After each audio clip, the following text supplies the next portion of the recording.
કરતા પહેલા અમે કોઈ જ્ઞાની નથી કે તમને કોઈ જ્ઞાન આપવા આવ્યા. આ પ્રસંગ, આ કાર્યક્રમ આ ગામનો અને આપણે સર્વે મંડપ નીચે બેઠા એટલે આપણે સાથે મળીને ઉજવવાનું. તમારો સહકાર એ જ અમારી મોજ. અહીંયા જે કોઈ ગાયક વાદક આવ્યા છે અહીંયા કંઈથી લઈને જવાના નથી, એ પરમાર્થના કામમાં જ વપરાવાનો. પણ ઘણી બધી વાતો કરતા પહેલા મેં રામચંદ્ર ભગવાનનો જયકારો કર્યો તો અમારામાં એક કહેવત છે કે નવા ગામમાં 9 જણા, દાડિયા રમે 3 જણા, અને છતાંય કે પોળા ફરો. મિત્રો, દરેકના હાથમાં એન્ડ્રોઈડ છે, ઘરમાં LED ટીવી છે, અને આજે આ ધર્મના માંડવે બેઠા છો એટલે તમે ધાર્મિક પ્રવૃત્તિ સાથે સંકળાયેલા છો એ વાત પણ નક્કી છે. તો ટીવી, એન્ડ્રોઈડ મોબાઈલના બાબતથી ધાર્મિક પ્રવૃત્તિમાં હોય એટલે દરેક ધાર્મિક સિરિયલો ટીવીમાં આવે. રામાયણ, મહાભારત, દેવી ભાગવત, ગરુડ પુરાણ, શિવ પુરાણ, ગણેશજી, કાર્તિક, મતલબ કોઈ કહેવાની બાકી જ નથી, એટલી ધાર્મિક સિરિયલો આવે છે. એમાં 2 પાત્ર હોય બાબુ. કોઈ પણ સિરિયલ ધાર્મિક લઈ લો, એમાં 2 પાત્ર હોય, દેવ અને દાનવ. આ 2 હોય અને બંનેના યુદ્ધ હોય. અને યુદ્ધ થાય છતાંય ઓલા રાક્ષસ દૈત્યો જે કહેવાય એ દેવતાઓ સાથે યુદ્ધ કરવા જાય છતાંય જો જયકારો કરતા હોય તો આપણે માણસ છીએ. માત્ર 2 અક્ષર આપના સૌને બોલવાના હોય અને એમાંય જો તમે અત્યારથી પહેલા પાછી પાણી કરો તો દોયેલું દોણામ જાય, પરબારું જાય, એમને નક્કી ન થાય. તો ફરી વાર બોલે ગરુડેશ્વર મહાદેવ કી, ગરુડેશ્વર મહાદેવ કી, ગરુડેશ્વર મહાદેવ કી જય. બીજી એક વિનંતી, જેવો સહકાર આપ્યો છે, કોઈને તકલીફ કમર, પગ, હાથ એ હોય અને ખુરશી સિવાય જો બેસી જ ન શકતા હોય તો એ 2 નંબરની વાત છે, એના માટે યોગ્ય છે. પણ કદાચ જો તમે ભારતીય બેઠક ઉપર બેસી શકતા હોય તો આવા સિદ્ધ પુરુષો, ભભૂતિયા મહારાજ જો બેઠા હોય અને આપણે ખુરશી ઉપર બેઠા હોય તો સારું પણ ન લાગે. આપણી એક મર્યાદા છે મિત્રો.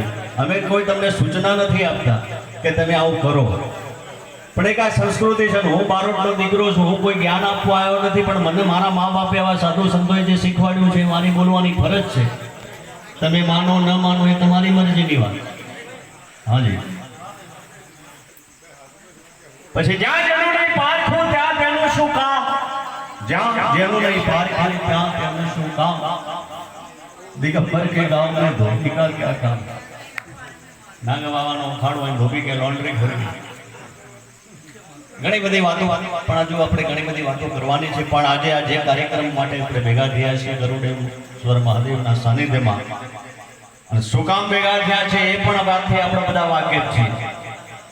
શું કામ ભેગા થયા છે એ પણ આપણે વાકેફ છીએ કે જેને 50 વર્ષ સુધી આવી એક અરવલ્લીની ગિરી કંદરાઓમાં જેને ભજન કરી ગયા, કહ્યું ને કે માણસના ગયા કેડે એના વખાણ થતા હોય ત્યાર સુધી એની કદર ન હોય. તો એવા રામેશ્વરગીરી બાપુ મહાનૈરાણી અખાડાથી જે આપણે અહીંયા હતા, અને હાલ વર્તમાનમાં પણ કાલે જેની ચાદર વિધિ થવાની, આ બધા સંતો ઉપસ્થિત છે.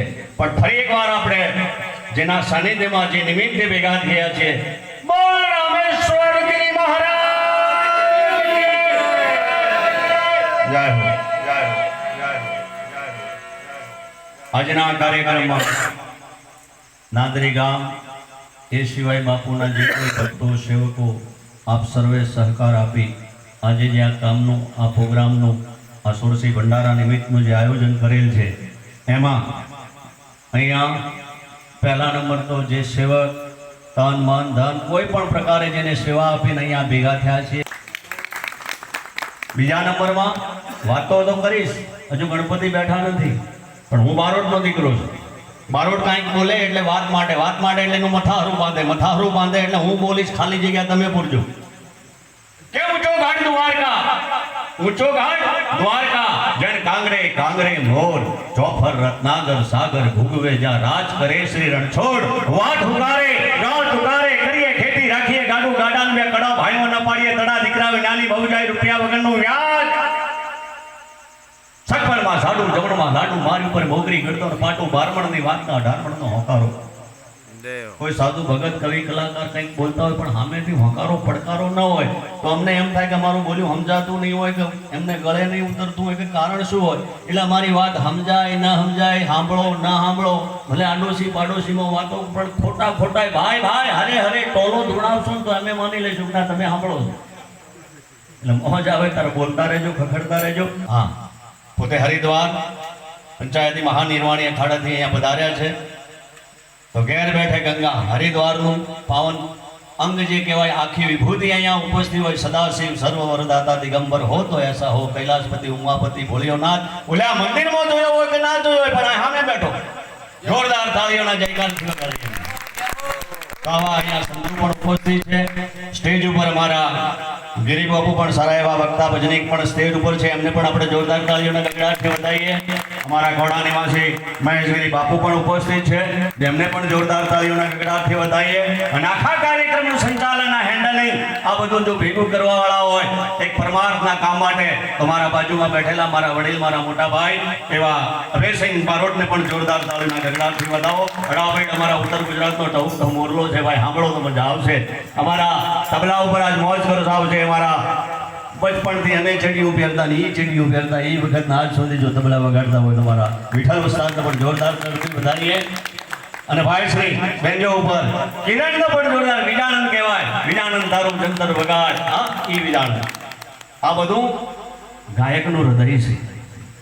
આ બધું ગાયકનું હૃદય છે. આ બધું હોય પણ જ્યાં તમારા કાન સુધી પહોંચાડે એ ન હોય.